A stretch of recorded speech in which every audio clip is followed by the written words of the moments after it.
கர்த்தராகிய இயேசு சுவாமி நாமத்தில் அன்பின் நல் வாழ்த்துக்கள் யாவருக்கும். இந்த அருமையான வேளையில் நான் உங்களை பார்க்க தேவன் கொடுத்த பாக்கியத்திற்காக நன்றி உள்ளவனாக இருக்கிறேன்.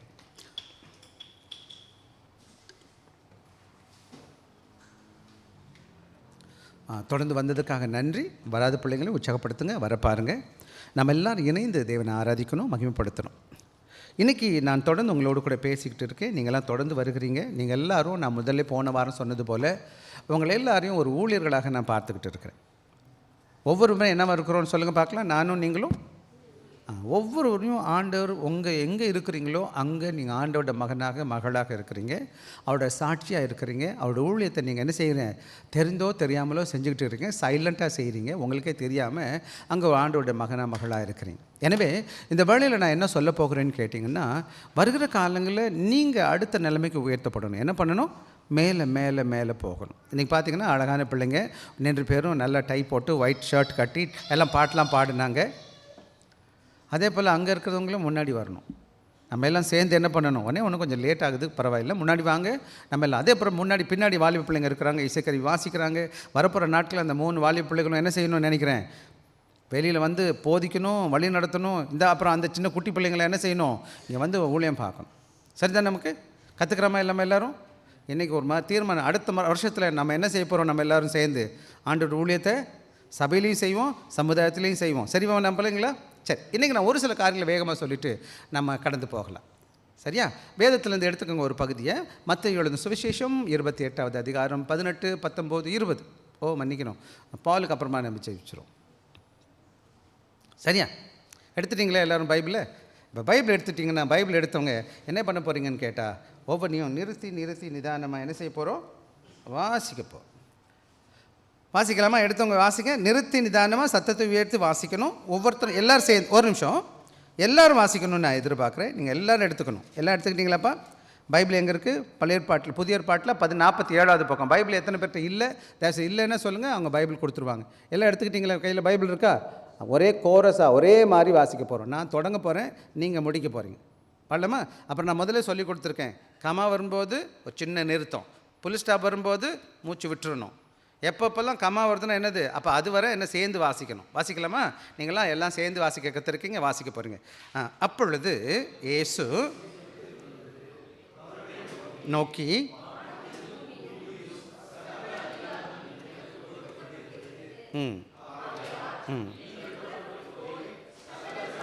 சீஷராக்கி பிதா குமாரன் பரிசுத்த அவர்களுக்கு ஞானஸ்தானம் கொடுத்து அவையும் அவர்கள் கை கொள்ளும்படிக்கு அவர்கள் உபதேசம் பண்ணுங்கள். இதோ சகல நாட்களிலும் நான் உங்களோட கூட. இந்த வேத பகுதியை பிரதான கட்டளைன்னு சொல்லுவாங்க, அல்லது கிரேட் கமிஷன் சொல்லுவாங்க. என்ன சொல்லுவாங்கப்பா? இது பிரதான கட்டளை, முதல் கட்டளை. கட்டளை பிரதானம்னா முதல்ல, பிரதான கட்டளைனா முக்கியமான கட்டளை, முதல் கட்டளை. விசேஷமாக இந்த கட்டளை தான், இந்த வேத பகுதி தான் இந்த சபையுடைய முக்கியமான ஒரு நோக்கம். சபை எதுக்கு இந்த பூமியில் சபை ஆண்டவர் வச்சிருக்கிறார் என்பதை இன்றைக்கி நான் சுருக்கமாக சொல்ல போகிறேன். விசேஷமாக அது நோக்கம் யாருடைய வேலைன்னு கேட்டால், இதை இந்த ஊழியக்காரங்க இருக்கிறாங்க பற்றி, இந்த மூப்பர்கள் இருக்கிறாங்களே, சபை நடத்துகிறவங்க இருக்கிறாங்களே, இதை மனதில் ரொம்ப நல்லா ஸ்ட்ராங்காக ஏற்றிக்கணும். அப்போ மனிதர்கள் என்ன, சபையில் வருகிற ஒவ்வொரு விசுவாசி பிள்ளைகளும் இதை மனசில் வச்சுக்கணும். இது ஊழியர்களுக்கு மாத்திரம் கொடுக்கப்பட்ட வேலை கிடையாது. ஊழியர்களோடு இணைந்து சபையாக இணைந்து செய்யணும். என்ன செய்யணும்? நானும் நீங்களும் நாம் எல்லாரும் இணைந்து செய்யும்படி கர்த்தர் நமக்கு இந்த வாய்ப்பு கொடுத்துருக்குறார். ஒரு உதாரணத்தை சொல்லிவிட்டு நான் அடுத்த கதைக்கு போயிடுறேன். என்னென்னு பார்த்தீங்கன்னா, ஒரு பாலை இருந்துச்சு. ஒரு பாலையில் ஒரு நிறைய நதி போயிட்டு இருந்துச்சு. ஒரு ஆழமான நதியாக இருக்குது. ஆழமாக நதியாக இருக்கும்போது இந்த பக்கம் என்ன இருக்குன்னு கேட்டால், இந்த பக்கம் ஒரு விதமான மக்கள் வாழ்கிறாங்க, அந்த பக்கம் இன்னொரு விதமான இன மக்கள் வாழ்கிறாங்க. இவர்களுக்கு எந்த தொடர்பும் கிடையாது. சில வேலைகளை என்ன நினைக்கிறேன்னு கேட்டால், இந்த தொடர்பு ஏற்படுவதற்கு என்ன வழி இருக்குன்னு கேட்டால், அங்கே 2 பக்கம் வந்து பேசிட்டு அவங்க சொல்கிறாங்க, நம்ம என்ன செய்வோம், ஒரு பாலத்தை உருவாக்கிடுவோம். பாலம் உருவாக்கினா என்ன நடக்கும் அப்படின்னு சொல்லிட்டு காசெல்லாம் சேர்த்து பாலத்தை உருவாக்கிட்டாங்க. எல்லாம் தடபடலாம் உற்சாகமாக என்ன செய்கிறாங்க, பாலத்தை கட்ட ஆரம்பிக்கிறாங்க. அஸ்திவாரம் போட்டாங்க, சில வேலைகள் தொடங்கிட்டாங்க. பார்க்குறதுக்கு ரொம்ப பெரிய பிரம்மாண்டமான என்ன இருக்குது இந்த பாலமாக இருக்குது. அந்த பாலம் வேகமாக போயிட்டு இருக்கும்போது என்ன செய்யுதுன்னா, இடையில வரும்போது இவங்க என்ன பண்ணிடுறாங்க, கொஞ்சம் திசை திரும்பிடுறாங்க. என்ன செஞ்சுட்டாங்க? அந்த வந்த பணத்தெல்லாம் கொஞ்சம் வாயில் போட்டுக்கிட்டாங்க, பாக்கெட்டில் வச்சுக்கிட்டாங்க. ஒரு சிலருக்கு அந்த உற்சாகமும் கிடையாது, ஒன்றும் கிடையாது. ஆக மொத்தத்தில் நாளடைவில் என்ன ஆகுதுன்றா, இந்த பாலம் ஏறி நின்றுக்கிட்டு முடிவே இல்லை. என்ன செய்யுது? இப்போ கட்டி முடிக்காமல் வருஷக்கணக்கில் என்ன செய்யுது? பாதியிலே தொங்கிக்கிட்டு இருக்குது. இப்போ இந்த பாலத்தை ஏதாச்சும் பயன்படுத்த முடியுமான்னு கேட்டால் ஒன்றுக்கும் பயன்படுத்த முடியாது. பார்க்குறதுக்கு ரொம்ப நல்லா இருந்துச்சு, ரொம்ப வசதியாக இருந்துச்சு. ஆக எந்த நோக்கத்திற்காக இந்த பாலம் கட்ட தொடங்குனாங்களோ அந்த பாலம் என்ன செஞ்சிருச்சு?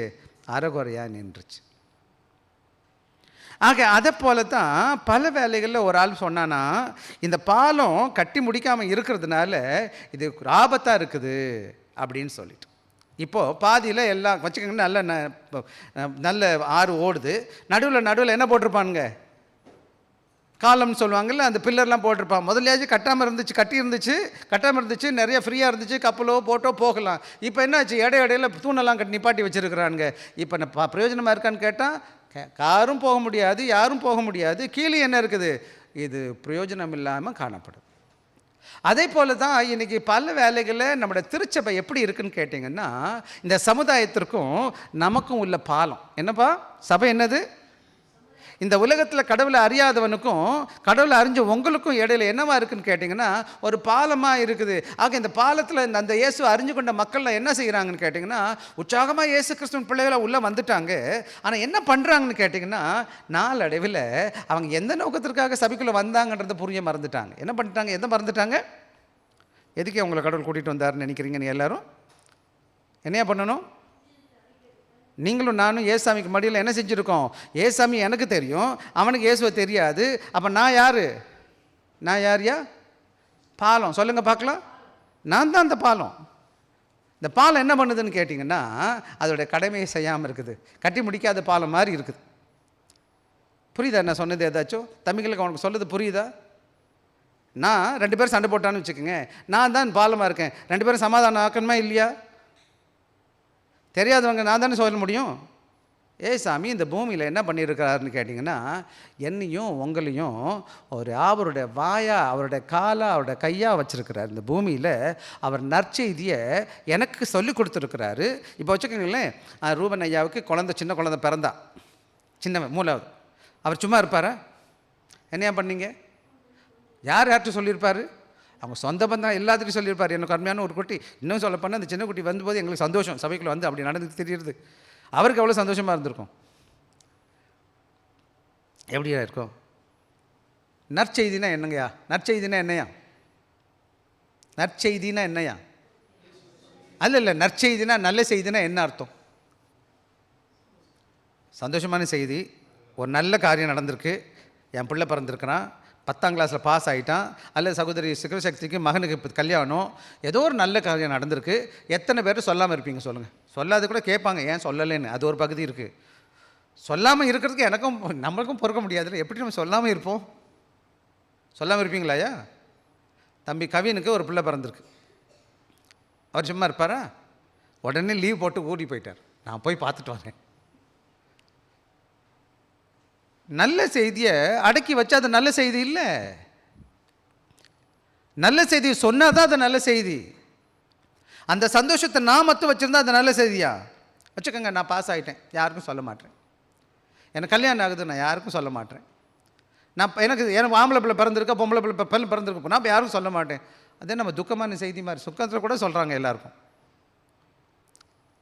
நல்ல செய்தியை கொண்டு போகிற நான் என்னவா இருக்கிறேன்? பாலமாக இருக்கிறேன். தெரிஞ்சவனுக்கும் தெரியாதவனுக்கு இடையில் தேவன் என்ன ஒரு பாலமாக வச்சுருக்கிறாரு. பல வேலைகள் என்ன பிரச்சனைன்னு கேட்டிங்கன்னா, இந்த திருச்சபையானது இந்த காரியத்தை மறந்துருச்சு. பல இடவில் என்ன செய்யுதுன்னு கேட்டால், கொண்டாட்டமும் ஆட்டமும் பாட்டமும் உள்ளுக்குள்ளே செய்கிறது பார்க்குதே தவிர, இது எந்த நோக்கத்திற்காக நிறுவப்பட்டுச்சோ அந்த நோக்கத்தை என்ன செய்யலை? நிறைவேற்றாத திருச்சபை. நம்ம நிறைவேற்றுமா? யாருக்கா சொல்ல போகிறோமா? ஒரு சில பிள்ளைங்க இன்றைக்கி போனாங்க, ட்ராக்ஸ்லாம் கொடுத்துட்டு வந்தீங்க, ரொம்ப நன்றி, நீங்கள் செய்யுங்க, தொடர்ந்து அந்த பாலமாக இருங்க. பாலத்தில் ஏறுறானோ ஏறலையோ எனக்கு கவலை கிடையாது, என் வேலை மட்டும் சொல்கிறது போகிறது. சரியா? இன்றைக்கி நான் அதை பற்றி தான் உங்களோடு கூட வேகமாக நான் பேச போகிறேன். ஒரே ஒரு சில காரியங்கள். Every church has many activities. இன்றைக்கி சபைகளில் பார்த்திங்கன்னா பலவிதமான என்ன இருக்குன்னு கேட்டால் நிகழ்ச்சி இருக்குது, ஆராதனை இருக்குது, ஐக்கியம் இருக்குது, போதனை இருக்குது, ஜபம் இருக்குது, ஊழியம் இருக்குது, நிர்வாகம் இருக்குது, இதெல்லாம் இருந்தால் கூட but the mission of the church is one. ஆக இந்த சபையுடைய பிரதானமான முக்கியமான ஒரே ஒரு வேலை தான் இருக்குது. இந்த சபைக்கு ஒரே ஒரு முக்கியமான ஊழியம் தான் இருக்குது. அந்த ஊழியத்தை என்னன்னு கேட்டிங்கன்னா, எல்லா இடமும் போய் எல்லாரும் என்னவா மாற்றணும்.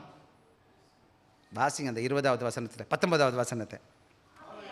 ஆகையால் புறப்பட்டு போய் சகல ஜாதிகளையும் சீஷர்னா என்னப்பா செய்கிறது, எப்படிப்பா சீஷர் ஆக்குறது, எப்படி சீஷர் ஆவாங்க?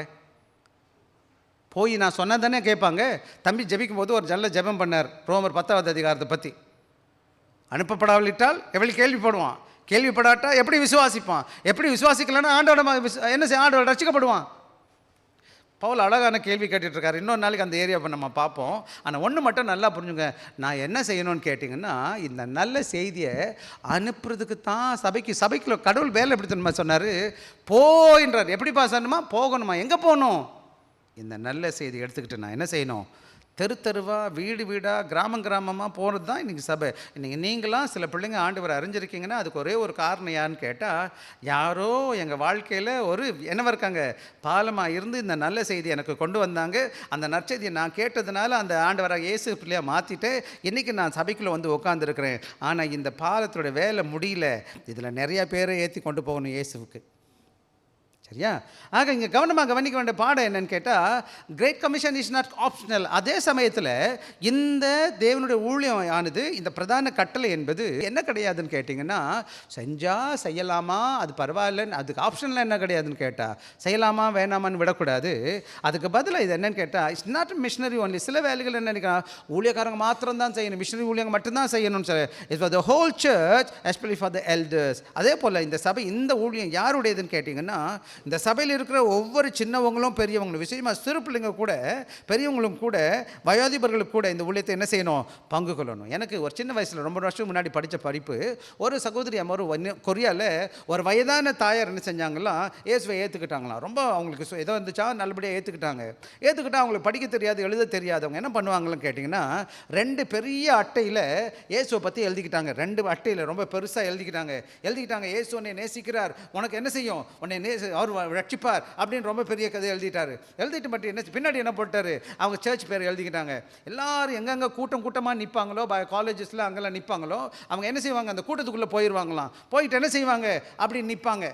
என்னது, அவங்க பக்கம் படிச்சிருவாங்கல்ல, படித்த பிறகு திரும்பி காமிப்பாங்க, என்னது உனக்கு எதுவும் வேண்டாம் இந்த சர்ச்சுக்கு வா அப்படின்னு சொல்லுவாங்க. படிக்கணுமா, மனசு முக்கியமா, படிச்சிருக்கணுமா? மனசு இருந்தால் மார்க்கம் இருக்குது. Where there is a will there is a wayன்னு சொல்லுவாங்க. ஆக பல வேலைகளை நம்ம சாக்கு போக்கு சொல்லிட்டோம், அது இல்லை இது இல்லை அப்படி இல்லை இப்படி இல்லை, நான் பிஸியாக இருக்கிறேன். ரைட், மனசு இருந்தால் எல்லா வேலையும் செஞ்சிடலாம், எங்கே வேணாலும் செஞ்சிடலாம். ஸோ என்னன்னு கேட்டிங்கன்னா, நீங்கள் சொல்லலாம் எனக்கு பாஸ்டர் நான் உங்களை மேலே வேணாம் என் பிரசங்கமே,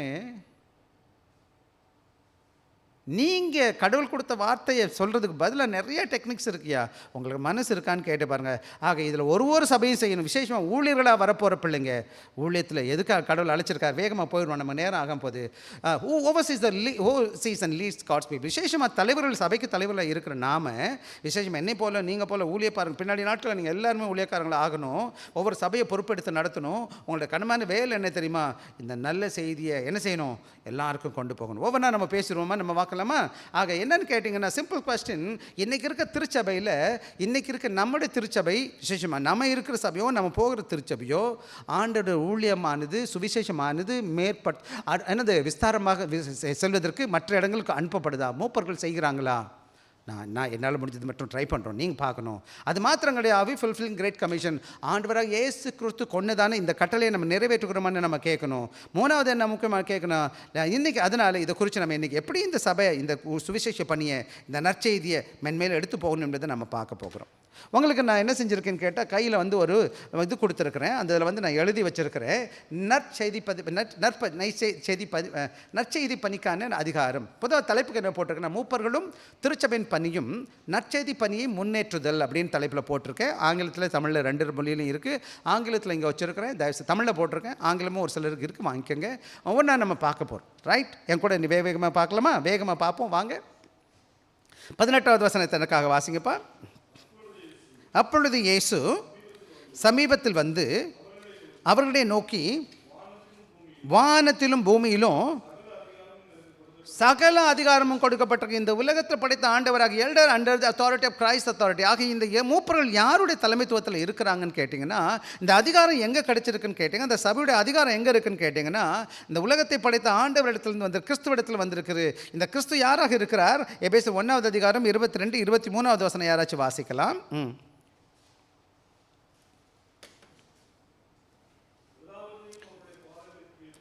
வா நிரப்புகிறவரும் நிறைவாகிய சரீரமான சபைக்கு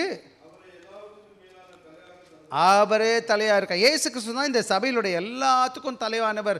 எந்த ஊழியக்காரனும் கிடையாது, நானும் கிடையாது, நீங்களும் கிடையாது. இந்த சபையில் தேவனுடைய சபைக்கு கீழே அவருக்கு என்ன செய்கிறோம்? மற்ற எல்லா ஊழியர்களும் உட்காந்துருக்காங்க. ஆக என்னன்னு கேட்டிங்கன்னா, ஒரு தலைவனாக இருக்க சபை மக்கள், சபை ஊழியக்காரர் சொந்த பலத்தால் இல்லை, அல்லது அதிகாரத்தினால இல்லை, அவரோட அனுபவத்தினால இல்லை, ஆண்டவராக இயேசு அவர் கொடுத்த அதிகாரத்தினால அந்த அதிகாரத்தை இந்த திருச்சபையின் ஊழியர்களுக்கு கொடுத்துருக்கிறார். என்ன கொடுத்துருக்கிறார்? இந்த சபையின் ஊழியர்கள் கொடுத்துருக்கிறார். எனவே நீங்கள் என்ன செய்யணும்னு கேட்டிங்கன்னா, இந்த சபையின் ஊழியத்தை எடுத்து போகணும் ஊழியக்காரங்க. ரெண்டாவது, இது யாரால் கட்டளை கொடுக்கப்பட்டிருக்குன்னு கேட்டிங்கன்னா, இந்த உலகத்தை படைத்த ராஜாதி ராஜா. Gospel mission is commanded by the king. யார் கொடுத்துருக்குறா? ஆளுகை செய்கிறது தானே. இந்த உலகத்தை எல்லா அதிகாரமும் ஆட்சி செய்கிறோன்னா என்ன வசனம் 18 சொல்லுது, வாசிக்கலாம் மறுபடியும். அப்பொழுது இயேசு சமீபத்தில் வந்து நோக்கி கொடுக்கப்பட்டிருக்கிறது, ஆகையால் போதும். இந்த அதிகாரம் உலகத்தை படைத்த ராஜாதி ராஜாட்டிருந்து வந்திருக்கு. ஆக நானும் நீங்களும் இந்த ஊழியத்துக்கு பயப்பட வேண்டியது கிடையாது. இது உலகத்தை படைத்த ஆண்டவர் எனக்கு கொடுத்துருக்கிறார் இல்லையா? ஆக இங்கே நானே சில என்னோட சுயபலத்தால் போக அப்படி இருக்கிறதுனால இவாஞ்சலிசம், அதை நற்செய்தி சொல்கிறது என்பது சபையுடைய ஒரு நிகழ்ச்சியாக இருக்கக்கூடாது. அது மாத்திரம் கிடையாது. இந்த இதன் command of the one who call who has all authority. இந்த உலகத்தை படைத்த எல்லாத்தையும் படைத்த ஆண்டவர்கிட்ட வருகிற கட்டளையாக இருக்குது. இது என்ன கிடையாது, செய்யவா வேணாமா, இல்லை ஒரு நிகழ்ச்சியை வச்சுக்குவோம். மற்ற நிகழ்ச்சிகள்லாம் ரொம்ப முக்கியம். இன்றைக்கி சபைகளில் நீங்கள் நல்லா கவனமாக கவனிச்சிங்கன்னா, எல்லாவற்றுக்கும் கொடுக்குற முக்கியத்துவம் எதுக்கு கொடுக்கப்படாது? சுவிசேஷ பணிக்கு கிடையாது. ஊழியக்காரர் ஆடுறதுக்கு நிறைய கொடுப்பாரு, பாடுறதுக்கு நிறைய கொடுப்பாங்க, மற்ற காரியங்களுக்கெல்லாம் செய்வாங்க. ஆண்டவர் கொடுத்த கட்டளை என்னன்னு கேட்டிங்கன்னா, மற்ற எதுக்கும் பெருசாக கட்டளை கொடுக்கல. நீ பாடணும் கட்டளையே இல்லை வேதத்தில். பாட்டே பாடணும்னு வேத கட்டளை இருக்காயா? Please come brother. அப்போ கட்டளை எதுக்கு இருக்கு? சுவிசேஷம் சொல்வது கடவுள் கொடுத்த கட்டளை. அப்போ கட்டளைக்கு நான் கீழ்ப்படியணுமா வேணாம்? யார் அந்த கட்டளை கொடுத்தா? உலகத்தை படைத்த சகல அதிகாரம் உள்ளவர். அந்த வசனம் சொல்லுது, சகல அதிகாரமும் எனக்கு கொடுக்கப்பட்டிருக்கு. என்ன அதிகாரம்? வானத்தில் அதிகாரம் இருக்குது, பூமியில் அதிகாரம் இருக்குது, உலகம் முழுவதில் எல்லாத்துக்கும் அதிகாரம் கொடுத்த ஆண்டவர் நமக்கு கொடுத்துருக்கிறார். அத்தாரின்னு என்னன்னு கேட்டிங்கன்னா, அவர் யார் மேலே அதிகாரம் இருக்குன்னா, சகல உலகத்தில் உள்ள எல்லா நாடுகள் மேலே அதிகாரம் இருக்குது. ஒவ்வொரு வாழ்கிற உயிர் மேலேயும் மரணத்தின் மேலும் அதிகாரம் இருக்குது. அவர் சாத்தான் மேலே அதிகாரம் படைத்தவராக இருக்கிறார், பாவத்தின் மேலே அதிகாரம் உள்ளவராக இருக்கிறார். எல்லா ஆத்மாவும் இங்கே இருக்கிற ஒவ்வொரு உலகத்தில் உள்ள ஆத்மாவில் அதிகாரம் உள்ளவராக இருக்கிறார். அப்படிப்பட்ட தேவன் என்ன செஞ்சிருக்கிறார்னு கேட்டிங்கன்னா, எனக்கு இந்த காரியத்தை செய்திருக்கிறார். எனவே ஊழியர்களாகி நாம் விசேஷமாக நானும் நீங்களும் தைரியமாக என்ன பண்ணணும்? அவர் ஆளுகை கீழே உள்ள எல்லா பேருக்கும் அந்த நல்ல செய்தியை கொண்டு போகணும். சிங்கப்பூரில் இன்றைக்கி பிரைம் மினிஸ்டர் லாரன்ஸ் வாங்க இருக்கிறார். ஒரு கட்டளை போடுறாரு, சொல்கிறார் எல்லோரும் போய் சொல்லு. நீங்கள் என்ன பண்ணுவீங்க? நான் அவன் பேச்செல்லாம் கேட்க முடியாது. அப்படி சொல்ல முடியுமா? லாரன்ஸ் வாங் சிங்கப்பூரில் மட்டும்தான் பிரைம் மினிஸ்டர். ஏசு கிறிஸ்து உலகத்துக்கே பிரைம் மினிஸ்டர். அவர் சொல்லும்போது நான் என்ன பண்ணணும்? ஆனால் அவனுக்கு கீழ்ப்படியில்லை. நம்ம என்ன செய்யலாம்? அவர் கிருபை உள்ளவராக இருக்கிறதுனால ஏமாற்றிட்டு உட்காந்துருக்குறோம். உங்கள் வாழ்க்கையில் சற்று டொக்கில் யோசிச்சு பாருங்கள். உங்கள் பாஸ் வந்து உங்கள்கிட்ட சொல்கிறாரு இதை செய்யன்னு சொல்லிவிட்டு நீங்கள் செய்யாமல் இருந்தால் என்ன நடக்கும்? வேலையும் போச்சு, தண்டனையும் கொடுப்பான் சில நேரங்களில். ஆக நான் என்ன சொல்ல வரேன்னு கேட்டிங்கன்னா, இந்த விலையேற பெற்ற அதிகாரம் இந்த உலகத்தை சர்வத்தையும் படைத்த சர்வ வல்லமுள்ள தேவன், இந்த உலகத்தை ஆளுகிற ஆண்டவர் என்ன செஞ்சிருக்கிறார்? அதிகாரம் படைத்த ஆண்டவர் எனக்கும் உங்களை கூப்பிட்டு சொல்கிறாரு, இந்த உலகத்தில் எல்லா அதிகாரம் கொடுத்துருக்குது. ஆக அவருக்கு கீழே தான் இந்த உலகமே இருக்குது. அவர் தான் ஆட்சி செய்கிறவராக இருக்கிறார். ஒவ்வொரு எறும்பும் ஒரு பூச்சியும் ஒரு புல்லும் எல்லாம் அவரால் நடந்துகிட்ருக்கு. அப்படி இருக்கும்போது நானும் நீங்கள் என்ன செய்யணும்? அவர் வார்த்தைக்கு என்ன செய்ய வேணும்? கட்டளைனா என்னது? கீழ்ப்படியணுமா? நடுங்க வேணாமா? பயம் வேணாமா? பயம் வேணுமா? ஆனால் நம்மால் கல் மாதிரி வந்துட்டு போகிறான் சர்ச்சில். ஒருத்தனுக்கும் ஒன்றவன் சொல்கிறதே கிடையாது. வாயை திறந்தால் பொண்ணு என்ன சொல்லுவேன்? என்ன கொட்டிடுமா? என்னம்மா பொண்ணு வேறு கொட்டிடுமா? பொண்ணே அவர் தான் கொடுப்பாரு. தயவு செய்து நமக்கு கொடுத்த பெரிய பாக்கியம். இன்னொன்று தெரியுமா, சில பேருக்கு பேச முடியாது, சிலருக்கு காது கேட்காது, சிலருக்கு கண்ணு கேட்காது, கண்ணு தெரியாது, சிலருக்கு நடக்க முடியாது, சிலருக்கு கை கால் விளங்காது. ஒரு நாள் நான் ரீசெண்டாக தான் ஒரு வீடியோ பார்த்தேன். அதில் வந்து செரிப்ரல் பாலிசின்னு சொல்லுவாங்க. செரிப்ரல் பாலிசின்னா என்ன கேட்டிங்கன்னா, செரிப்ரல் பாலிசின்னா நல்லாவே நடக்க முடியாது, வைக்க முடியாது, வர முடியாது, பேச முடியாது. அவர் வந்து நின்றுக்கிட்டு என்ன சொல்கிறாரு, ஒரு நாள் ஆண்டவர் என்கிட்ட பேச சொன்னார். அவர் பேசுகிறது தெளிவாக இல்லை, தெளிவாக இல்லாமலே வந்து சொல்கிறாரு, ஆண்டவர் என்னை பைபிள் பற்றி ஊழியது போன்னு சொல்கிறாரு அப்படின்னு சொல்லிட்டு அப்படி செய்கிறாரு. செஞ்சுக்கிட்டே வந்துக்கிட்டு இருக்கும்போது கடைசியில் ஒரு கேள்வி கேட்டார். அப்படி இருக்கும்போது எனக்கு இவ்வளோலாம் இருந்து நான் சொல்கிறேனே, உங்களுக்கு என்ன குறைச்சல்னு கேட்குறாரு. செரிப்ரல் பாலிசினா கை கால் விளங்காவது இருப்பாங்கல்ல, அவர் வந்து என்ன பண்ணுறாரு, ஊழியம் பார்க்குறாருயா, இயேசுவை பற்றி சொல்கிறாரு. அங்கே இருக்கிறவங்க எல்லாரும் காத்துட்ருக்காங்க. அப்புறம் தான் கடைசியில் கேட்குறாரு, எனக்கு இந்த மாதிரி இருந்து நான் என்ன செய்கிறேன், சுவிசேஷ ஊழியம் பண்ணுறேன், நீங்கள் என்ன பண்ணுறீங்க, உங்களுக்கு என்ன குறைச்சலாக இருக்குதுன்னு கேட்குறாரு. இன்றைக்கி பாருங்கள், நான் நல்லா பேசுகிறேன், நல்லா காது கேட்குது, கை கால் இருக்குது, எல்லாம் இருக்குது. இது ஏசாமி எனக்கு எது கொடுத்தாருன்னு கேட்டிங்கன்னா, ஆண்டோட ஊழியத்துக்கு கொடுத்துருக்கிறாரு. சின்ன பிள்ளைங்களுக்கு ஒரு பாட்டு கற்றுக் கொடுப்போம் நாங்கள் சிறு வயதில். சின்ன வயசில் பிள்ளைகளுக்கு காத்து கொடுப்போம், கவனமாக கவனிக்கணும், சின்ன பிள்ளைங்க கவனமாக கவனிக்கணும், சின்ன பிள்ளைங்க விஷயமாக பாட்டு பாடணும். 2 சிறு கண்கள், அதாவது பாட்டு எப்படி தரும், 2 சிறு கண்கள் தேவனை பார்க்க, 2 சிறு காதுகள் அவர் சத்தம் கேட்க, என்ன 2 சிறு கைகள் அவர் வேலை செய்ய, 2 சிறு கால்கள் அவர் வழி நடக்க, ஓர் சிறு நாவு அவருக்கு அவர் வார்த்தை பேச, ஓர் சிறு இதயம் அரு கொடுக்க, ஏற்றுக்கொள்ளும் கர்த்தாவே என்றென்றுக்கும் உமக்கு கீழ்ப்படிந்திருக்க ஆமீன். சின்ன பிள்ளைகள் கற்றுக் கொடுக்கணும் பாட்டை. 2 சிறு கண்கள் தேவனை பார்க்க, 2 சிறு காதுகள் அவர் சத்தம் கேட்க, 2 சிறு கைகள் அவர் வேலை செய்ய, 2 சிறு கால்கள் அவர் வழி நடக்க, ஓ சிறு நாவு அவர் வார்த்தை பேச, ஓ சிறு இருதயம் அவருக்கு கொடுக்க, ஏற்றுக்கொள்ளும் கர்த்தாவே என்றென்றும் உமக்கு கீழ்ப்படிந்திருப்பேன் ஆமேன். மகளே, பாட்டு கற்றுக்கணும். என் சரீரமே ஆண்டவர் எனக்கு கொடுத்துருக்கிறார். எதுக்கு? அவரை மகிமைப்படுத்துவதற்கு, அவரை பற்றி சொல்வதற்கு. இந்த ஜீவனை கொடுத்து, இந்த சுகத்தை கொடுத்து, ஆசீர்வாதத்தை கொடுத்து, இந்த உலகத்தை படைத்த ஆண்டவருடைய பிள்ளையை என்னை மாற்றி அவருடைய சாட்சியாக பூமியில் வச்சிருக்கிறாரு. நான் யாருக்கும் அவரை பற்றி சொல்ல மாட்டேன்னா என்ன அர்த்தம்? இந்த அதிகாரம் எங்கேருந்து வந்திருக்குன்னு கேட்டிங்கன்னா, இந்த அதிகாரம் இந்த உலகத்தை படைத்த சர்வ வல்லமையுள்ள ஆண்டவர்கிட்ட வந்திருக்கு. 2வது கலைக்கு வந்துடும். 19வது வசனம் வாசிக்கலாம் எனக்காக. 19 முதல் பகுதி வாசிப்போம் எனக்காக. ஆகையால் அங்கனே நிப்பாட்டிடுவோம். இந்த ஆகையால் என்ன பண்ணணும்? இந்த உலகத்தை படைத்த ஆண்டவர் சொல்லுகிற காரியம். ஆகையால் அப்படி இருக்கிறதுனால அவர் என்ன செய்கிறாருன்னு கேட்டிங்கன்னா, எல்லாரும் என்ன செய்யணும்னா மஸ்ட் கோ. எங்கள் சபை என்பது என்னன்னு கேட்டிங்கன்னா, lead the church to go. இந்த சபை முன்னாடி போவதற்கு வழிநடத்துகிறவனாக இருக்க வேண்டாம் ஊழியக்காரன். இன்றைக்கி ஊழியக்காரனுக்கு என்னென்னமோ காரியம் வச்சுட்ருக்கான். ஆண்டோட சுவிசேஷ பணிக்கு செய்வதற்கு தன்னுடைய டீமை அனுப்புவது கிடையாது, அவனும் போவது கிடையாது. இன்றைக்கி இவ்வளோ வருட காலங்கள் ஆனாலும் சரி, எனக்கு வாய்ப்பு கிடைக்கும் போது எப்படியாச்சும் சுவிசேஷம் சொல்லணும், யாரையாச்சும் பார்க்கணும், யாரையாச்சும் சொல்லணும். சும்மா உட்காந்துருக்காங்க மனதில். ஏன்னா அதுதான் என்னுடைய பிரதானமான வேலை. என்னுடைய வேலை என்னையா? அப்போ நம்ம கூட இருக்கிற நீங்களும் நான் என்ன கோ மீன்ஸ் போங்கன்னு சொன்னேன். Move out. உட்காந்துட்டே இருக்காதுங்க ஜப்பா அப்படி வந்து உட்காந்துட்டு இருக்கக்கூடாது.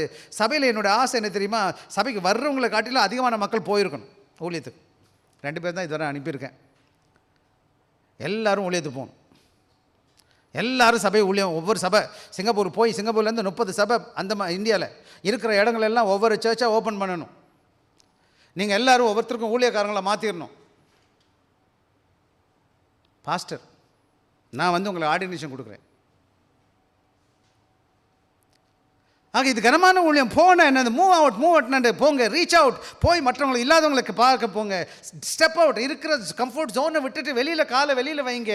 அது மாத்திரம் கிடையாது, என்ன செய்யுங்க, என்கேஜ் த லாஸ்ட். ஆக காணாமல் போனவங்க, தொலைஞ்சு போனவங்க, துக்கத்தில் இருக்காங்க, பிரச்சனையில் இருக்காங்க, மனபாரத்தில் இருக்கிறவங்க நிறைய பேர் உட்காந்துட்டு இருக்காங்க. அங்கெல்லாம் பார்த்தா ஏன் தண்ணியில் பாதி பேர் இருக்கிறாங்க இடத்துலன்னு கேட்டிங்கன்னா, ஒரு பக்கம் திமிரடிச்சவங்க கொஞ்சம் பேர் இருக்கான். ஒருத்தன் பக்கம் என்னடா பண்ணுறதுன்னு தெரியல. ஒரு முறை நான் என்ன செஞ்சேன்னு கேட்டால், இங்கே புல் வெட்டுற டீம்லாம் நிறைய பேர் இருப்பாங்க, இந்த பக்கம் இருந்தாங்க.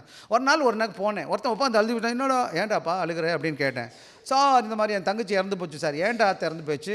அப்போ அவன் சொன்னான், இந்த மாதிரி கிட்னி இருந்துச்சு, கிட்னிக்கு இவ்வளோ பேசி நான் அவன் என்ன பண்ணேன், ஆப்ரேஷன் காசு கொடுத்தேன், அப்படி ரிப்பேர் பண்ணி அது ஆப்ரேஷன் பண்ணி கூட இறந்து போச்சுன்னு ஒப்பாரி வச்சுட்டு இருந்தான்.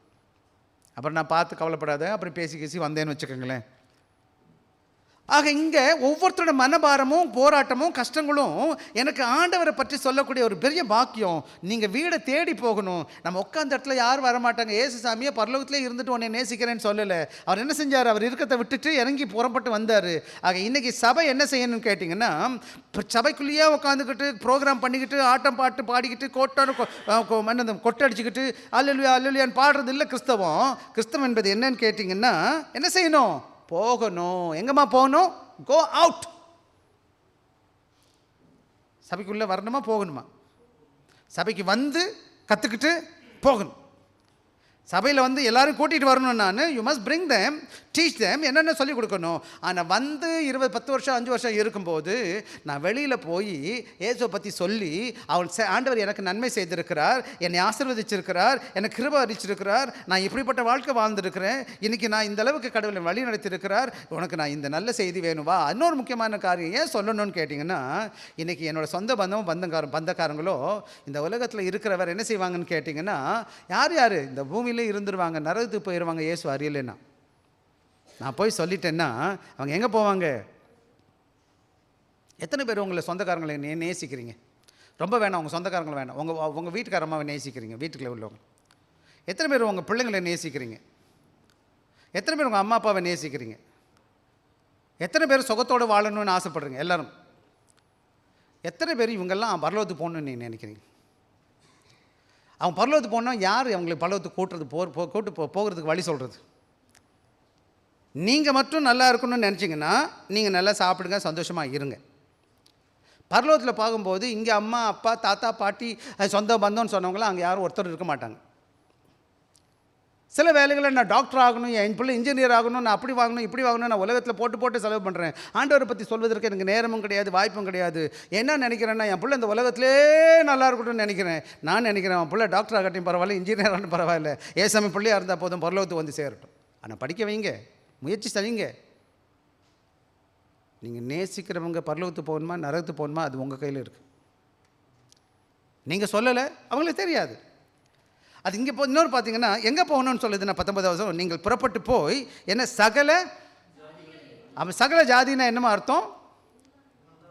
எந்த யார் எந்தெந்த ஜாதி மக்கள் எல்லாம் உலகத்தில் உள்ள எல்லாருக்கும் நம்ம ஒருத்தனுக்கு நம்ம உங்களுக்குன்னு சொல்ல மாட்டோம். அடுத்தவங்க பார்த்தோம் அவன் நம்மால் இல்லைப்பா, அவன் வேறு பாஷைக்காரன். என்னையா நீங்கள் நினைக்கிறீங்களா? நல்ல வேலை நான் இங்கே வந்து யார்கிட்ட பேசினாலும் பேசிக்கிட்டு இருப்பேன். அது எந்த பாஷைக்காரன்னு பேச மாட்டேன், எவரும் பேசுவேன். லிஃப்ட்டில் ஏறிக்கிட்டோன்னு வச்சுக்கோங்க, லிஃப்ட்டில் யார் வேணாலும் ஹாய் ஹவ் ஆர் யூ எல்லாத்தையும் நான் பேசுவேன். அது பஸ் டிரைவராக பேசுவேன், அது எந்த ஆள் வேணாலும் ரோட்டில் காட்டில் மேட்டில் பேசினா நமக்கு பேசணும். இத்தனை கூட சில நேரங்கள் ஆண்டவரே எப்படியாச்சும் பேசணும் உள்ளத்தில் அந்த மனசு வேவிக்கிட்டே இருக்கும், எப்படா பேசுகிறது. நல்ல வேலை நான் வாகனம் வைக்கல, நான் ரோட்டில் பஸ்ஸில் தான் போகிறேன், பப்ளிக்கில் தான் டிரான்ஸ்ஃபரில் ஏறுறேன். அது ரொம்ப வசதியாக போச்சு. அப்பப்போ மக்களை மீட் பண்ணுறது, உதவி செய்ய போகிறது.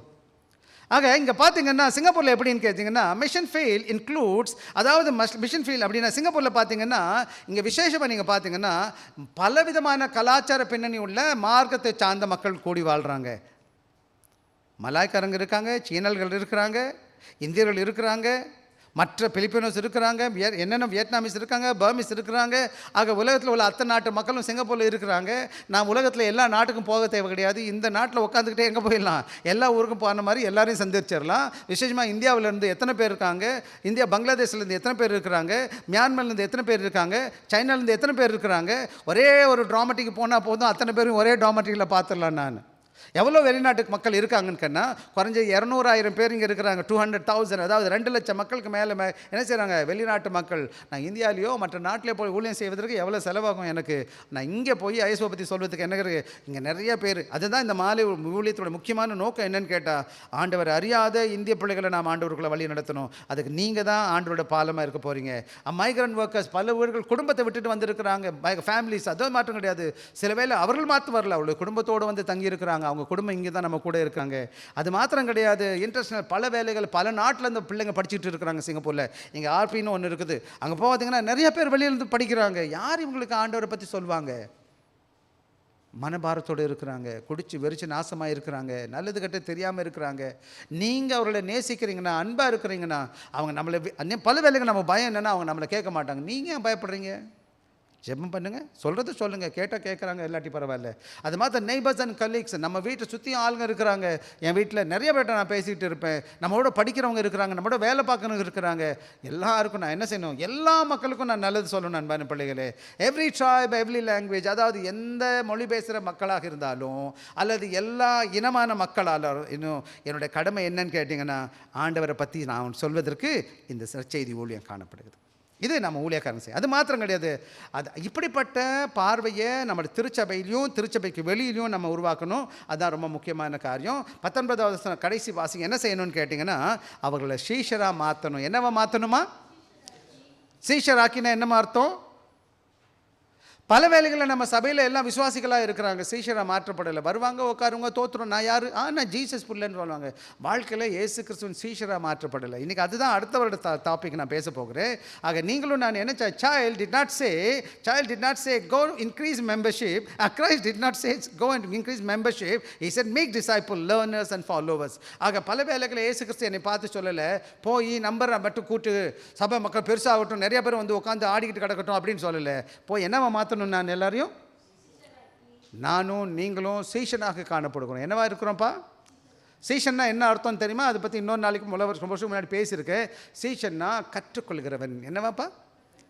கற்றுக்கொண்டு மாணவனாக இருக்கிறது மாத்திரம் கிடையாது, அந்த இயேசு கிறிஸ்து பின்னாடியே போகிறவன் தான் அவன் தான் நல்ல சீஷன்.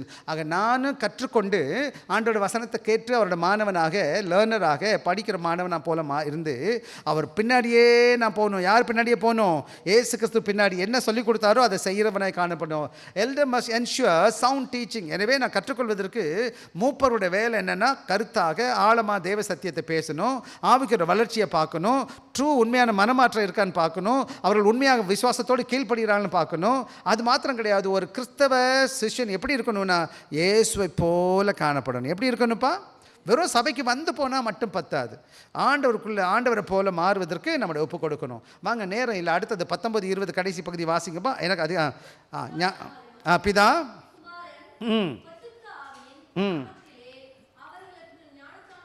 கொடுத்து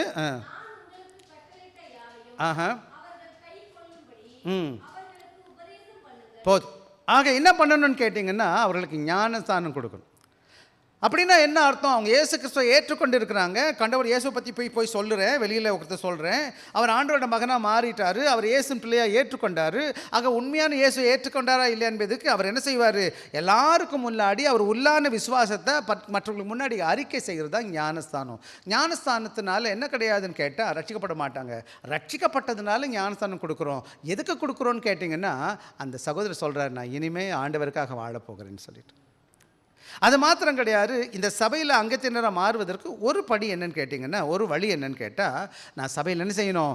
முழுமையாக ஆண்டவரை ஏற்றுக்கொண்டேன்னு காண்பிப்பதற்கு ஞானஸ்தானம் பெறணும். அது மாத்திரம் கிடையாது, நான் இயேசுவை சார்ந்தவனாக இருக்கேன்னு எது மூலமாக காமிக்க முடியும்னு கேட்டிங்கன்னா, இந்த ஞானஸ்தானத்தை எடுக்கிறது மூலம். ஆக இருக்கிறதுனால, ஆகவே நாம் என்ன செய்யணும்னு கேட்டிங்கன்னா, நாம் இந்த ஞானஸ்தானத்தை ஏனோ தானோ எவனோ செத்தான்னு சொல்லி போகிறவனு வர்றவனுக்கெல்லாம் கொடுக்கக்கூடாது.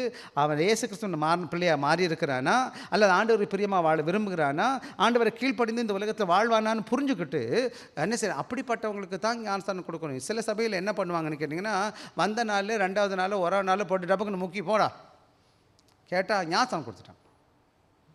செய்யலாமா? உண்மையான இயேசுவை ஏற்றுக்கிட்டானா இல்லைன்னு தெரியுமா? அவனை வழி நடத்தணுமா வேணாமா? நீங்கள் ஏன் செய்ய மாட்டீங்க அந்த மாதிரி? அப்படி செஞ்சால் அது தவறு. வேதம் அப்படி சொல்லலை நமக்கு. அப்போ நீங்கள் கேட்கலாம், பல அங்கங்கே இப்படி இருக்கே பாஸ்டர், அது அந்த ஒரு மந்தேவி, அந்த எத்தியோப்பியா மந்திரி அப்படி வந்தார், அதை பற்றி இன்னொரு நாளைக்கு நம்ம விவரமாக பேசுவோம். ஆனால் முறை என்னன்னு கேட்டிங்கன்னா, முழுமையாக ஆண்டவராக இயேசு கிறிஸ்துவை விசுவாசித்து தன் வாழ்க்கை ஆண்டவரை ஒப்பு கொடுக்குறவன் தான். ரோமர் 10வது அதிகாரம் 9வது வசனம் 10வது வசனம் வேகமாக எனக்காக வாசிங்க.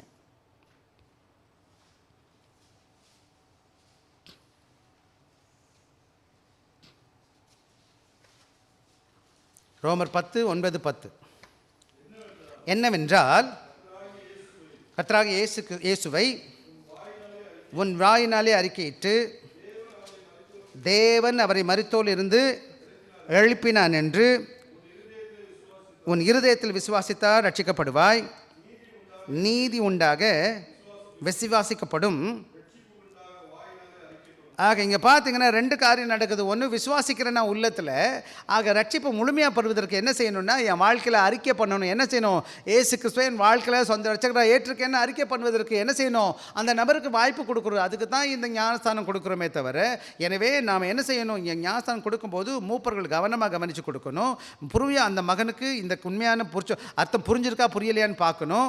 2வது, அந்த மகனை அதுக்கு நம்ம தயார் செய்யணும். என்ன செய்யணும்? ஞானஸ்தானுக்கு தகுதிப்படுத்தி அவனை தயார் செய்யணும். அப்படி அவங்க ரட்சிக்கப்படும் பொழுது அவர்களை இந்த குடும்பத்தில் அங்கத்தினராக எடுத்துக்கொள்ளணும். இதுதான் நம்முடைய வேலை, மூப்பருடைய வேலை. சரியா தம்பிங்களா? எனக்கு புரியுதா நான் சொன்னது?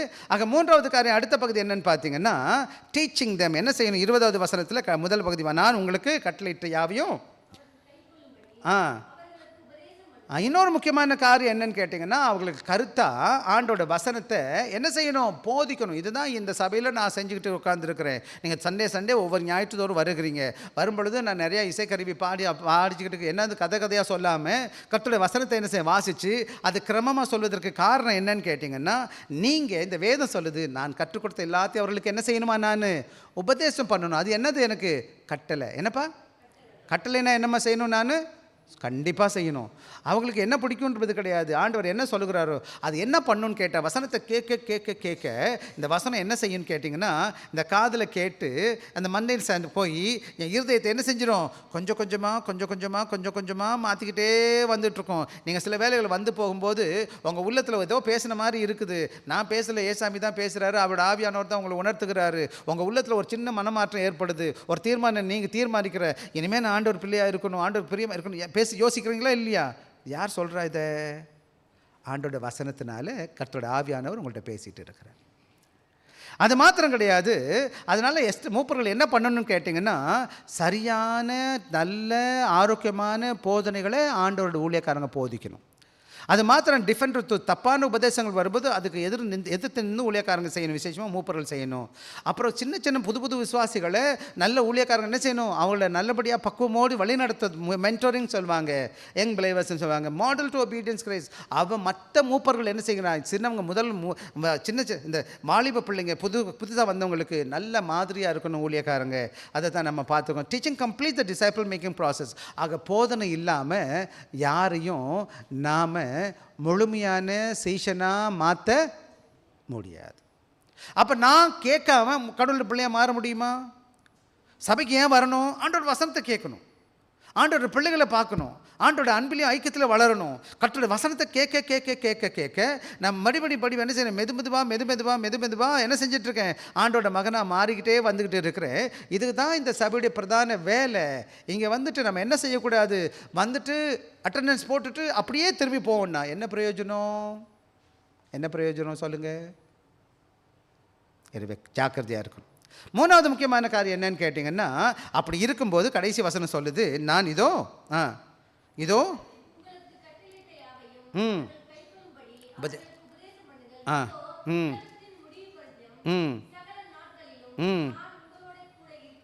ஆக என்ன பிரச்சனைன்னு கேட்டிங்கன்னா, ஆண்டவராக இயேசு சொல்கிறார். என்ன சொல்கிறாருன்னு கேட்டால், உங்களோடு கூட இருக்க என்னன்னு கேட்டால், ஆண்டவருடைய பிரசன்னம் நம்மோடு கூட இருக்கிறதுனால அது நம்ம பலப்படுத்துகிறது. எது பலப்படுத்துது? ஊழியத்தை செய்வதற்கு அவர் என் கூட இருக்கிறார்.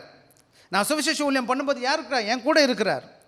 நான் ஆண்டோட நாம மகிமைக்கு அவனுடைய காரியம் செய்யும்போது அவர் என் கூட இருக்கிறார். இதோ உலக முடிவு என்ன சொல்கிற வசனம், இதோ உலகத்தின் முடிவு வரும் சகல நாட்களையும் உங்களோடு கூட இருக்கிறேன் என்றார். என்ன இருக்கிறாராம்? அது என்ன சொன்னால், ஆக எல்டர்ஸ் நாட் இன் என்னன்னு கேட்டிங்கன்னா, elders not alone in supporting. சில வேலைகளில் மூப்பருடைய வேலை மந்தவங்க சபையை மட்டும் பாதுகாக்கிறது கிடையாது. அது மாத்திரம் கிடையாது, அவர்கள் வழி நடத்துவது மட்டும் கிடையாது, அவர்களுக்கு சுவிசேஷ ஊழியம் செய்யும்போது சும்மா விட்டுட்டு இருப்பது மட்டும் கிடையாது, டீச் பண்ணுறது மட்டும் கிடையாது. அது என்ன செய்ய? டிசைப்ளிங் இதெல்லாம் இருக்குது. ஆனால் அவர்கள் தனியாக செய்யலை. இந்த ஊழியர்கள் யார் கூட இருக்கிறா? ஆண்டவராக இயேசு அவங்க பிரசன்னராக இருக்கிறார். அப்போ நீங்கள் செய்யும்போது எந்த வேலை செஞ்சாலும் நான் உங்கள் கூட இல்லை, இயேசு சாமி உங்கள் கூட என்ன செய்கிறார்? இருக்கிறேன் அப்படின்னு சொல்கிறார். ஆக இங்கே முக்கியமான காரணம் என்னென்னு கேட்டிங்கன்னா, அவர் கடைசி மட்டும் சொல்லும்போது கிரைஸ்ட் ப்ரெசன்ஸ் ஸ்ட்ரென்த்தனஸ். அது என்ன செய்யுது? அவரோட பிரசன்னம் எனக்கு பலப்படுத்துது, அவரோட ஊழியத்துக்காக நிற்கக்கூடிய சக்தியை கொடுக்குது. சில வேலைகள் நிறைய புக்கு படிக்கிறேன், நேரம் ஆச்சு, அதனால சொல்லிடுறேன். இன்றைக்கி கடவுள் ஊழியக்காரங்கள் தங்கள் ஜீவனை கடவுளுக்கு கொடுத்துட்டாங்க, ஊழியத்துக்காக போனாங்க, சுவிசேஷம் பண்ணிக்காக செஞ்சாங்க. ஏன் இறந்தாங்கன்னு கேட்டிங்கன்னா, ஆண்டோட பலத்தோடு கூட காணப்பட்டாங்க. யாருக்கும் பயப்பட மாட்டேன்ட்டாங்க. கடைசி வரை ஜீவன் கடைசி மூச்சு இருக்கிற வரை ஆண்டவரோட பிரசன்னத்தோட ஆண்டவருக்காக அவங்க விருப்பப்பட்டாங்க. என்ன தெரியுங்க, நான் செத்த யார் கூட போக போகிறேன், ஆண்டவர்கிட்ட போக போகிறேன். ஆண்டவரோட பிள்ளைங்க எந்த கடவுள் உண்மையாக கடவுளை பிடிச்சிக்கிட்டுவேன் இந்த காலத்தில் எவனுக்கு பயப்பட மாட்டான். அவனுக்கு மரணம் என்பது ஒன்றுமே கிடையாது. என்ன கிடையாது மரணம், என்ன கிடையாது. உடனே ஆண்டவர், அந்த பவுல் சொல்கிறாரு, மரணம் என்பது இந்த பூமியை விட்டுட்டு ஆண்டவர்கிட்ட வர்ற வழி. Absent in the body present with the லார்ட்னு சொல்லுவாங்க. எனவே நானும் நீங்கள் என்ன இந்த கிரைஸ்ட் ஆல்வேஸ் பிரசன்ட், தேவனாக இயேசு கிறிஸ்து இந்த பூமியில் இருக்கிற சபையில் எப்போதும் காணப்படுகிற சபையில் கூட இருக்கிறார், வார்த்தையில் இருக்கிறார், ஆவியானவர் நம்மோடு கூட இருக்கிறவராக இருக்கிறார், நம்முடைய பிரசங்கம் பண்ணுகிற இடங்கள் எல்லாம் போகிற இடங்களெல்லாம் இருக்கிறார். எனவே நானும் நீங்கள் என்ன செய்யக்கூடாதுன்னு கேட்டிங்கன்னா, அவருடைய விசுவாசத்தினால அவருடைய பிரசனத்தினால என்ன செய்கிறோன்னு கேட்டிங்கன்னா, நிச்சயமாக அவர் கூட இருக்கிறதுனால இந்த சபை இந்த ஊழியமானது இந்த நற்செய்தி ஊழியம் வெற்றி பெறுமான்னு கேட்டால் ஆமாம். ஏன்னு கேட்டால் சில வேலைகளை நம்ம சபை என்ன செய்யுதுன்னு கேட்டால், இந்த சபை நம்ம தோற்று போகுது. ஏன்னா ஜீவனுள்ள ஆண்டவர் ஆட்சி செய்கிறவராக இருக்கிறார். இயேசு கிறிஸ்து ஜீவனுள்ளவராக இருக்கிறார், அவர் ஆட்சி செய்கிறவராக இருக்கார், அவர் நம்மோடு கூட இருக்கிறார். எனவே ஒவ்வொரு செய்தியும், ஒவ்வொரு சுவிசேஷ நற்செய்தியும், ஒவ்வொரு பணியும், ஒவ்வொரு சாட்சியும் என்னன்னு கேட்டிங்கன்னா, அவருடைய பிரசன்னத்தின் அவர் நடத்துறதுல அவருடைய பிரசன்னத்துக்கு அவருடைய பலன் இருக்கிறதுனால செய்கிற காரியம். எனவே நாம் தைரியமாக என்ன பண்ணணும், அதை செய்யணும். அப்போ 4 முக்கியமான காரியம் நான் சொல்லிட்டு போயிடுறேன், அதில் எழுதி வச்சுருக்கிறேன்னு நினைக்கிறேன். எனவே சபையை நடத்துக்கிற நாம் எப்படி இருக்கணும்னு கேட்டிங்கன்னா, சுவிசேஷ ஊழியம் போகுதா போகலையான்னு நம்ம கவனமாக கவனிக்க வேண்டிய இடத்துல இருக்கும். அது மாத்திரம் கிடையாது, ஒவ்வொரு ஊழியர்களும் என்ன செய்யணும் கிடையாது, சுவிசேஷ ஊழியமும் ஆண்டவர் நற்செய்தி செய்வதற்கும் அதே போல் தேவ சீஷத்துவத்தில் எல்லாரும் வழி நடத்தணும். இந்த சபையோட முக்கியமான வேலை. அடுத்த வருடம் நம்ம அதை பற்றி பேச போகிறோம். அப்புறம் சபை எப்போதும் மிஷன் கடவுள் நற்செய்தி ஊழியத்தை விட்டு வெளியில் போகுதோ அதை மறுபடியும் ஆண்டவரோட சமூகம் என்ன செஞ்சு கொண்டு வரணும், சுவிசேஷ பணிக்கு கொண்டு வரணும். அது மட்டும் கிடையாது, எல்லாரும் இந்த சபையை சுவிசேஷ ஊழியம் செய்வதற்கு இன்னொரு வேலை, நம்ம எல்லாரும் செய்வதற்கு இதை நம்ம ஆயத்தப்படுத்தணும், பக்குவப்பட. அதான் போட்டிருக்கேன் பாருங்கள், மூப்பர்கள் திருச்சபையின் மிஷன் சர்க்கிளில் இருப்பது பாதுகாக்க வேண்டும். மூப்பர்கள் நற்செய்தியை சபை நற்செய்தி வேலைக்கு தயார் செய்ய வேண்டும். என்ன பண்ணணும், இந்த சபை என்ன செய்யணும், சபை தயார் செய்யணும். ஆக ஒரே ஒரு கதை சொல்லிட்டு நான் முடிக்கிறேன், டைம் ஆயிடுச்சு எனக்கு. ஆக நம்ம என்ன பண்ணுறோன்னு கேட்டிங்கன்னா, ஒரு கிரேட் கமிஷன்னா சஜஷன்ஸ், அதாவது ஒரு கருத்து கிடையாது. இது heartbeat of the church, இந்த சபையுடைய அஸ்திபாரம், அதுதான் என்னது, நாடி துடிப்பு, அதுதான் இருதய துடிப்பு. ஆக elders are called to lead people fulfilling great commission. எனவே நானும் நீங்களும் இணைந்து இந்த கனமான ஊழியத்தை பங்கு கொள்வதற்கு ஆண்டவர் நம்ம வைத்திருக்கிறார். நானும் நீங்களும் கை கோர்த்துக்கிட்டு நம்மளால் முடிஞ்ச மட்டும் எந்த அளவுக்காச்சும் இந்த நல்ல செய்தியை கொண்டு போவதற்கு நான் காரணராக காணப்படணும். புரியுதுங்களாப்பா? ஆக என்னன்னு கேட்டிங்கன்னா, ஆண்டோட அதிகாரத்தில் காணப்படுகிறோம். இந்த உலகம் முழுவதும் போகணும், எல்லாரும் சீஷனாக மாற்றணும். அது மாத்திரம் கிடையாது, ஆண்டவரோட வார்த்தை சொல்லிக் கொடுத்தவங்களுக்கு கீழ்ப்படியை கற்றுக் கொடுக்கணும். அப்படி இருக்கும்போது ஆண்டவராக இயேசு நம்மோடு கூட இருக்கிறவராக இருக்கிறார். எனவே எவ்ரி எல்டர், எல்லா ஊழியர்களும் மூப்பர்களும் எப்படி போடணும், தைரியமாக போதிக்கணும். எவ்ரி சபை, ஒவ்வொரு சபையும் உண்மையாக ஊழியம் பண்ணணும். ஒவ்வொரு விசுவாசியும் சந்தோஷமாக இந்த பணியில் என்ன செஞ்சுருக்கணும், எதுவரை நம்ம பண்ணணும், இந்த உலகத்தில் ஆண்டவருடைய நற்செய்தி போகிற வரை, எல்லா கடைசி மனித இந்த நற்செய்தி கேட்குற வரை. ஒரே ஒரு உதாரணம், ஒரு கடற்கரையில் ஒரு கலங்கரை விளக்கு இருந்துச்சு. அந்த காலங்கள்லாம் இன்றைக்கெல்லாம் என்ன இருக்குன்னா, எலக்ட்ரிசிட்டி வந்துச்சு, கேஸ் வந்துருச்சு இறக்கிறதுக்கு. அந்த காலத்தில் என்னன்னு கேட்டால், இந்த கலங்கரை விளக்கு எரிவதற்கு என்ன பண்ணுவாங்கன்னா, எண்ணெய் ஊற்றி வைப்பாங்க. அப்போ அங்கே ஒரு நல்ல மனுஷன், அந்த நல்ல சகோதரர் என்ன செஞ்சார், அந்த கலங்கரை விளக்கை பாதுகாக்கிறவராக இருந்தார். ஒவ்வொரு நாள் என்ன செய்வார், கரெக்டாக அந்த துரியை தட்டி எண்ணெயை ஊற்றி எல்லாத்தையும் சரி பண்ணி வச்சுருவார். இவர் ரொம்ப இரக்கமானவராக இருந்ததுனால அங்கே இருக்கிறவங்க என்ன செஞ்சாங்கன்னு கேட்டிங்கன்னா, ஒவ்வொருத்தராக வருவாங்க, என்ன செய்வாங்க, ஐயா கொஞ்சம், அங்கெல்லாம் எல்லாருக்கும் எண்ணெய் இல்லைன்னா உடனே இவர்கிட்ட எண்ணெய் வந்து கேட்பாங்க. இவருக்குமே கொஞ்சம் தான் எண்ணெய் இருந்துச்சு.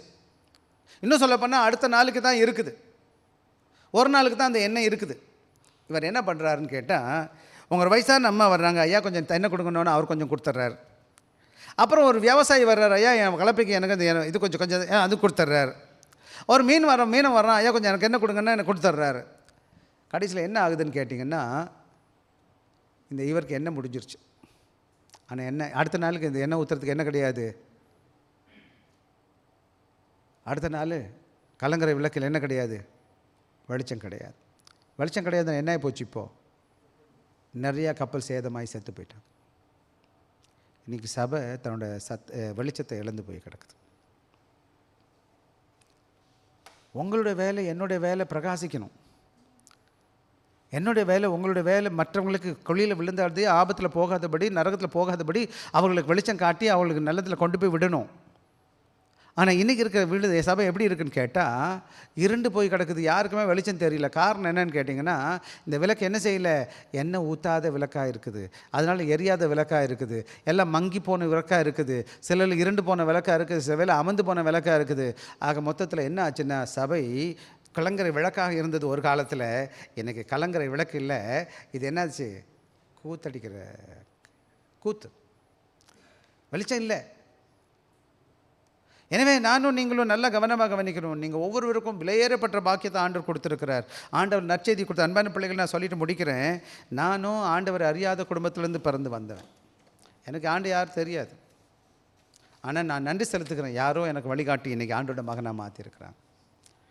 நான் கவர்மெண்ட் வேலையை விட்டுட்டு இந்த ஊழியத்துக்கு வந்தது காரணம் என்னன்னு கேட்டேன், எனக்கு இந்த ஆசீர்வாதமான நற்செய்தியை கற்றுக் கொடுத்தார். நான் எப்படி சும்மா இருப்பேன், வேலையை விட்டுட்டு ஆண்டவர் இங்கே கூப்பிட்டார், வந்துட்டேன் நான். நீங்கள் வேலையெல்லாம் விட வேணாம், ஆண்டவர் சொன்னால் விடுவோம். அது கதை இருக்கிற இடத்துல ஆண்டவரோட சாட்சியை சொல்ல பாருங்கள். ஒரு வருடத்தில் ஒருத்தனையாச்சும் 2 பேரையாச்சும் 3 பேரையாச்சும் ஆண்டவரை பற்றி சொல்லணும் எனக்கு சொல்லுங்கள். நீங்கள் ஜெபிங்க, நிறையா பிரசங்கம் பண்ண வேண்டியதில்லை, அன்பாக இருங்க, ஆண்டவரை பற்றி சொல்லுங்கள். சபையில் வாங்க, எங்கள் பாஸ்டர் கூப்பிட்றாரு வாங்க, உங்களுக்கு பேச தெரியும், எனக்கு நல்லா தெரியும், எனக்கு நல்லா பேச தெரியும்னா ஓரளவுக்கு கற்றுக் கொடுக்குறாரு, நான் பேசுகிறேன், கூட்டிகிட்டு வாங்க, ஜெபிக்க சொல்லுங்கள். இன்னும் சொல்லப்போனால் இன்றைக்கி ஒரு காரியம் சொல்கிறேன், நோட்டை எடுத்துக்கோங்க. ஒரு பேப்பர் எடுத்துக்கிட்டு உங்களுக்கு யார் யார் ஆண்டவர் பற்றி அறியணும், ஜெபிக்கணும்னு கேட்குறீங்களோ ஃபுல் லிஸ்ட்டை எழுதுங்க. லிஸ்ட்டை எழுதிட்டு எனக்கு கொடுங்க, நான் அவங்களுக்காக ஜெபிக்கிறேன். உங்கள் குடும்பம் யார் யார் வேணுமோ லீலமாக லிஸ்ட் எழுதுங்க. உங்கள் சொந்தக்காரங்க, உங்கள் நண்பர்கள், விரும்பினவங்க யார் யார் நரகத்து போக வேணாம்னு நினைக்கிறோம், அவங்க பேரை கொடுங்க, நான் அவங்களுக்காக ஜெபிக்கிறேன். நம்ம சேர்ந்து ஜெபிப்போம், கடவுளுக்கு அவங்களுக்கு கண்களை திறப்பார். ஆனால் இந்த ஊழியம் நம்முடைய கடமை. இந்த ஊழியம் என்னுடைய கடமை, உங்களுடைய கடமை, உங்கள் சபை, நம்ம எல்லாருக்குடைய கடமை. எனவே நானும் நீங்களும் என்ன செய்யக்கூடாது, முதல்ல சொன்னேன் ஒரு பாலம்னு சொன்னேன், கடைசியில் நான் சொன்னேன் நீங்கள் தான் அந்த விளக்குன்னு சொன்னேன்.